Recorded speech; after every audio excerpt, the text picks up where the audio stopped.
Hey everybody, jonnymo at KJMO Dark Knight Radio. How are y'all doing?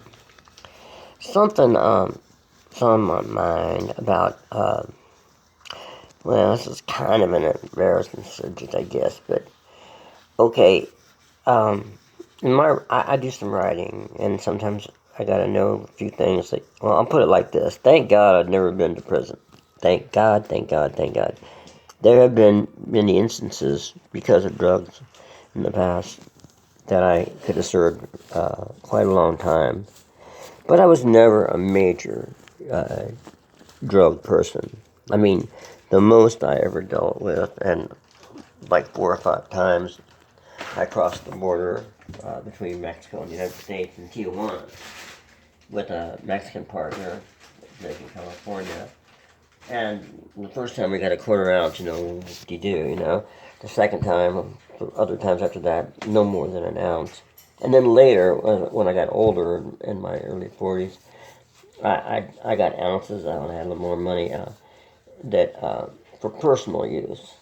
And I saw in between that type of time I was 17 to 18, into my early 40s at times, I was either kind of involved, with selling dope. No major, I mean, heroin at times I'm talking about, but no major thing like ounces or kilos and things like that. And even with weed, really petty any stuff. I mean, I got busted when I was 15. A Marine was a friend of another Marine that came out to our house, and he turned out to be a narc, a snitch, and he brought a Fairfax County detective over, and they talked me into getting them some weed and some maybe a little bit of acid or something. But so the thing was, he told me that he wanted to get some money, so he'd have some gas money to take me to Florida because I wanted to go to Florida to see this animal. They had crazy places sold all kinds of different animals. At that time, you could buy all kinds of things, kinkadoos, all kinds of monkeys, quality mundies, no poisonous snakes, but a lot of, every other kind of snake and every kind of basically animal that they could get their hands on. But anyway, that was the story, and it didn't turn out to be true, of course. So I got busted for really petty any stuff. But my point is that the thing with the Mexican thing, in particular, we think somebody set us up one time because they took me into secondary. That's when you have to go beyond the first checkpoint, and you have to get checked out in the secondary place. But then there's beyond that, so it wasn't that big of a deal. But we had a weird feeling, and my partner walked the stuff across the border. It was like an ounce of heroin, and I drove across with nothing except some stuff and junk, stuff, and I got in Mexico a cover, and and so one of the things was a ceramic donkey, and anyway, they complained about my arms and stuff, and then they searched a little bit more, and they came back and they said, "We got some really bad news." I said, "I'm thinking, what? Did my partner get busted, or are they gonna, plant something on me, or what?" He goes, "Well, we broke the ear off your ceramic donkey. It was an accident. It fell when we were looking in the car in the back seat." And I said, "Oh, that's okay, sir. I understand you doing your job, but I got nothing. I bought that junkie. I mean, I bought that donkey for my girlfriend at a bazaar down, in Tijuana." And well, okay, well, you can sign a piece of paper and complain about it if you want. They asked me, and I said, "Oh, no, that's all right. I just want to go. Thank you so much." And I'm late to get to my girlfriend, and she wanted that donkey. Even we could probably glue the ear back on.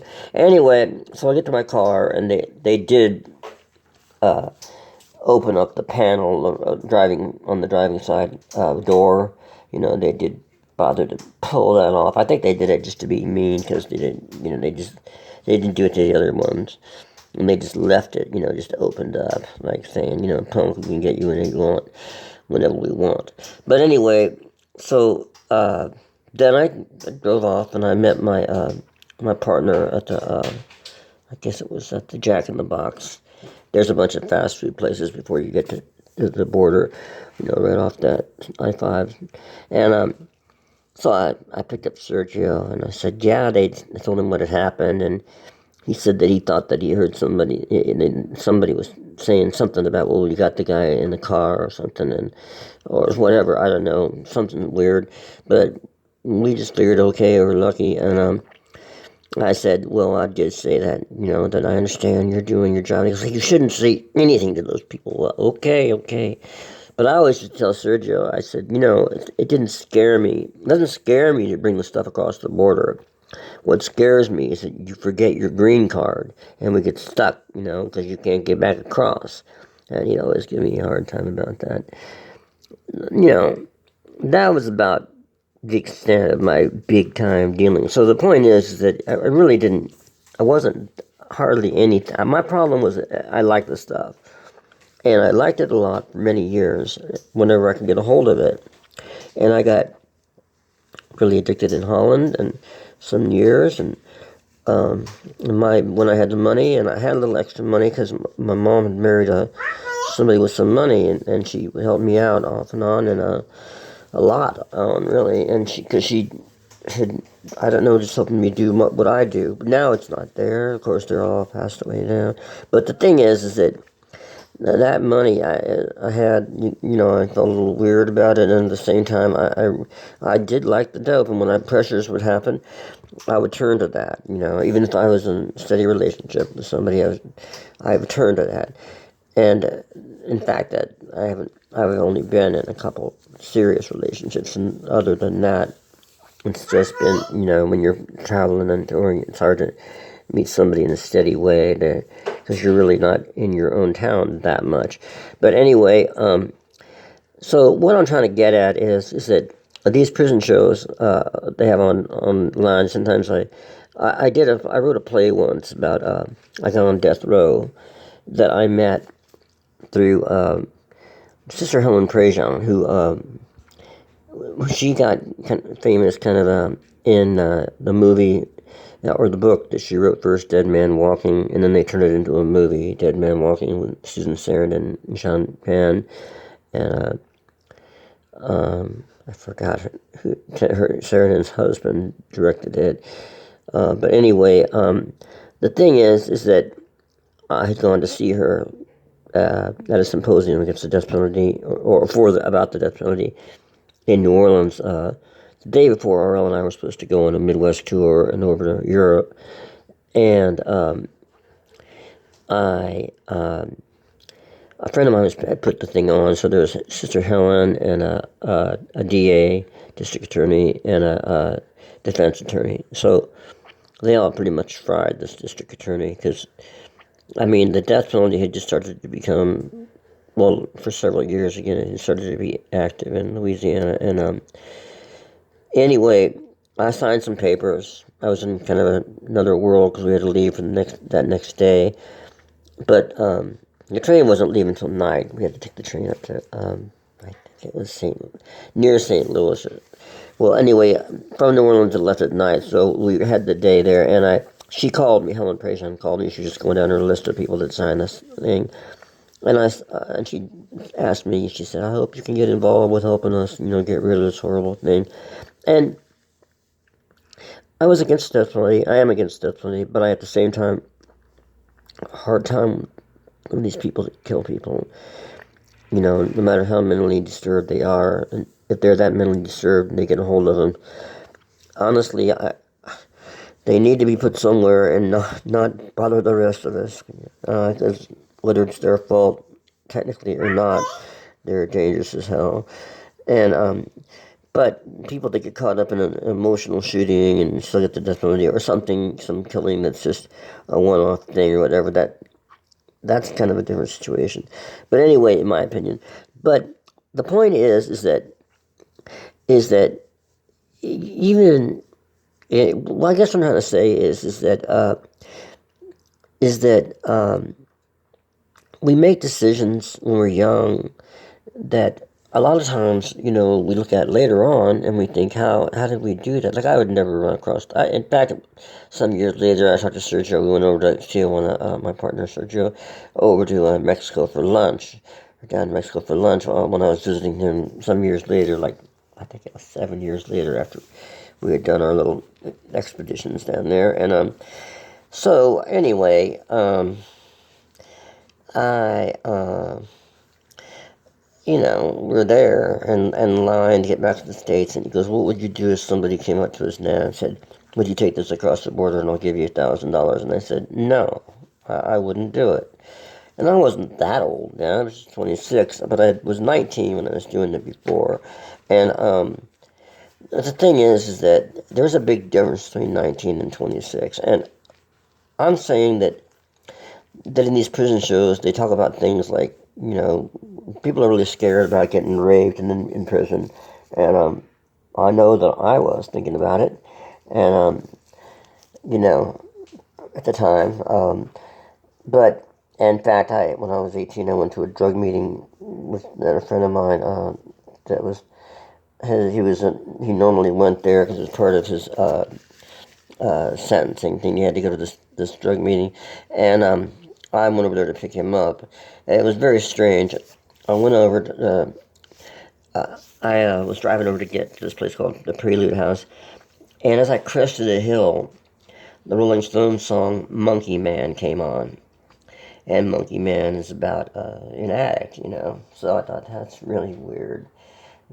But this happens sometimes with music, you know. So anyway, I brought the thing about Helen Prejean because I signed some papers, and a couple of years later, I got a letter when I was in Holland working there, and to a house that I had mail forwarded to, and it said, "Your pen pal on death row is such and such." And I thought, what? I don't remember. And then I thought, oh yeah, I signed these papers. And well, anyway, I wound up going to Angola prison quite a bit to visit this friend of mine. Well, not quite a bit because I left to go to Europe 5 months after I got this letter. And but when I came back to the States in New Orleans, I'd go to visit him, and we wrote all the time. But the thing is that so I've always kind of been, because of my near misses with jail and prison, and I've only been in county jail once for a few days, but that could have been a disaster, and that was being a lot older, like 41, 42, in Seattle. But luckily they didn't prosecute. I was up for possession of narcotics, distribution, and conspiracy to distribute, and it was really petty any stuff. Again, it was like maybe $150 worth of stuff. I mean, and a girl that I was with sold it. And in fact, it wasn't even real dope. We were desperate. She turned gravel into tar, and she wanted to get her boyfriend high. And of course, I wanted more. So I was okay. Okay, I don't like to rip people off, but in this situation, okay, desperation takes over. Anyway, the fact of the matter is, what I'm trying to get to is that back to this Monkey Man thing and Prelude Drug House. So I go there to this place, and I meet my friend Dennis, and there's this black dude named Butter there, and Butter and Frankie too, this other black guy that from Arlington, uh, the jailhouse where my friend was in with him. Anyway, they're trying to scare me, and Butter said, this is what's going to happen to you if you go to the penitentiary in Virginia and in Richmond. This is what's going to happen. Somebody's going to say, I want his shoes. Somebody else is going to say, I want his jacket. Somebody's going to say, I want him. And I'm thinking, well, it's scaring me a little bit. Yeah, hell yeah. Well, he said, yeah, what you're doing, man, you're going to get, that's what you're going to be. You're going to wind up and they're going to get you. Well, whatever. But Butter's nickname was Butter because he was good with a knife. And that's why they called him Butter. That's what my friend Dennis told me later. And, well, whatever. The thing is, that didn't stop me from doing the things I did. I would take, sabbaticals, as they might call it, away from this stuff. But I always came back to it. I came back to it from the time I was 17 to the time I was, how old? 47, So it's like 30 years off and on, and almost, not every year in the last 10 years or so, but before that, at least, one time a year, maybe more. So, shooting dope, not smoking it or snorting it, and that was bad news. So, shooting it. But anyway, so I'm saying, I guess, that they they, I mean, I've been incredibly lucky not to be in situations like they didn't wind up prosecuting in Seattle for that because I don't know why. I guess they thought it was since I hadn't been busted before, I didn't have any priors, But and it wasn't real, though they could prosecute you even if it's not real. But there wasn't, I had to post a bond, which I got back, but they didn't. After they, you know, give you the initial charges, they don't. If you're not arraigned, I guess, or I don't know, I get confused what it is. But the thing is that there's the first thing where you go in front of the judge and they say what's up, and then you can know what your bail is. And then there's the other thing. I think that's the arraignment where if they're gonna continue to try you, just that thing.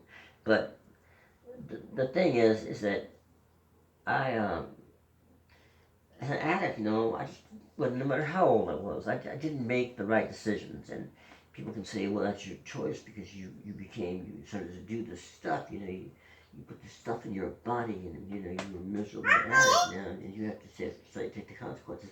And that's true, that's a fair enough way to put it. But the reality of it is that people have different things in their lives that cause people to go that deep. It's one thing to sit there and smoke a joint. For me, I needed, something, or I discovered something that had always kind of been interested in, with that whole euphoria of narcotics and where it would take me, creatively and just how I feel about it. I suffered some serious losses with my family when I was young, and that, wasn't no counseling at the time for that kind of stuff. You know, been gone to like 6 schools in 6 years, seventh grade on, just different stuff. Had major problems with my mother and family, and wound up moving across the country when I was 18 with my sister. But the thing is that there's a lot that goes on with younger people, younger adults and teenagers and stuff, where it's one thing to to understand that what we're doing is wrong, and to be told that okay, this is what's going to happen if this happens, and another thing to put people that commit these non-violent drug crimes into serious prison situation with people that are far more dangerous than somebody who, for whatever emotional reason or decision, is getting involved with class A narcotics or whatever, Schedule 1 narcotic. I mean, and generally just wants to be left alone, nod out and drink his ice water and shoot his dope and smoke his camels, I mean, just to be left alone, When we used to cop in Washington, D.C., we'd run across there to town, across the river, cop, come back, that is a federal crime itself, interstate transportation of narcotics. But how much? $25, $75 worth, $100 worth, whatever. It was personal use. Now, and if they get you in town, then they take you to a horrible place, D.C. County Jail. The jump squad gets you. I mean, it's just there. We don't handle the drug stuff right in this country, and I don't know about other countries how they deal with it, but we don't do it the right way here. Now they have decriminalized in Oregon where I live, certain up to a certain amount of heroin. So I don't know if they've done it in other places, but they've also decriminalized weed here. Too bad I don't smoke weed anymore, but I don't haven't for years, and when I finally was able to quit heroin, it was an accident that I just linked with a pet because I accidentally killed my bird because it crawled underneath me when I was sleeping, and I fell asleep fast because I was on methadone. And I was on methadone because I had been on heroin. So I swore the heroin off, but it took me 17 more years or 16 more years to get off the methadone. But still, it was um, better than being a junkie, better than, you know, I would have rather been strung on methadone than have had to live the life I was living, before it happened, before I got strung out. And for a while, I tried to do heroin off and on with methadone, but it wasn't whatever, different things happened, and it didn't really work for me. So it was fairly easy to give up heroin with methadone. But anyway, the way it is with the drug system and stuff, if I had been busted for any of these things, you know, well, beyond busting Seattle and Virginia when I was a kid, then it could have been a really big disaster because the laws aren't built for here for rehabilitation or what's the word for it? They're just not built to help addicts. Yeah, there's counseling. Yeah, there's methadone. Yeah, there's this, but it's really it's a lot of work to get into, especially if you're just not up for just not able to do it. So. But anyway, so if you have any feelings about this thing, then about the idea that they shouldn't be putting nonviolent criminals like addicts into a situation where they can be exposed to being raped or being fucked up and constantly in fights and they should put them in. I know they do try to allegedly put prisoners in in some in safer areas, but I'm not so sure that it would have it works very often. Is what I'm trying to say. So hopefully someday I'll be able to hear about our jail system doing better than it's done, because when it's done, when they keep doing the things that they do and they keep putting people in that are nonviolent, dope people especially, and that kind of thing, then they will come out a lot of times a lot meaner and real sons of bitches unless they can really get it together there. So I wish you all a fine morning, afternoon, day, or evening, wherever you all are at. And I hope that you never ever have to go to prison. And I hope the same for me. So, and if you are still using dope, say hi for me. Catch y'all later. This is jonnymo with KJMO Dark Night Radio saying so long.